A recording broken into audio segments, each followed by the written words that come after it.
Hey y'all, Shelly here with another tip for hospice nurses. So as a hospice nurse, you're going to have a time in your career, probably more than one time, that a family member or a patient, probably a family member, is going to call the office and is going to complain about you. They're going to complain about the care you gave, or they're going to complain about something that you did, and they're going to ask that you no longer be allowed to go to that patient's house. And when this happens, it's very hurtful. You need to know that it is, first of all, it happens to everybody. And second of all, it's more than likely not personal. Probably has nothing to do with you or the care that you gave.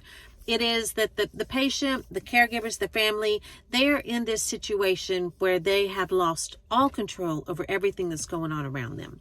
They're angry, they're scared, they don't know what's going to happen, and they feel like they need to take control of something. And the one thing that they can control is who goes in their house. And so a lot of times that's what's driving this call. One time I had a patient who was just this adorable little old Cajun lady, and I just adored her.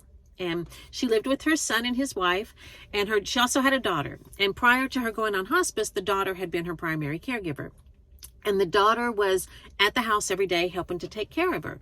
But she was having a lot of issues with the daughter-in-law and complaining a whole lot about the daughter-in-law and a lot of strife. And the daughter was talking about taking the patient out of this home and taking her back to her house where it was just the daughter, which, I knew the patient was close to the end of life. I didn't feel like this would be the best situation for the patient.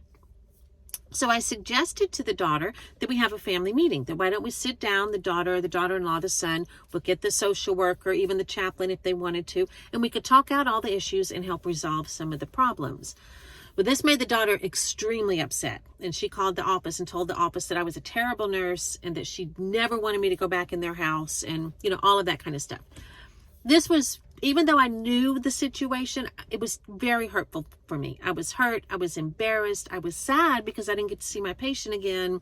It was just a really bad situation for me, but there was nothing I could do about it. So I never went to see the patient again. Interestingly, I was on call when this patient died. And of course, it was the middle of the night. So I go out to the call and the daughter's there, and I could tell that she felt very awkward. I didn't say anything to her about any of what had happened. I gave her a hug and I sat with her for a while and just let her know through my actions that I understood and that everything was okay. And I still to this day get messages from her and letters from her every now and then. And so as hard as it is, just know that this is going to happen and know that it's not personal, and try to just do what you can to resolve those issues within yourself. I think talking with your friends and your peers about it is helpful. And I hope this tip was helpful. And if you have any tips for hospice nurses, please let me know. I'd love to share them here. And remember, together we can change our world.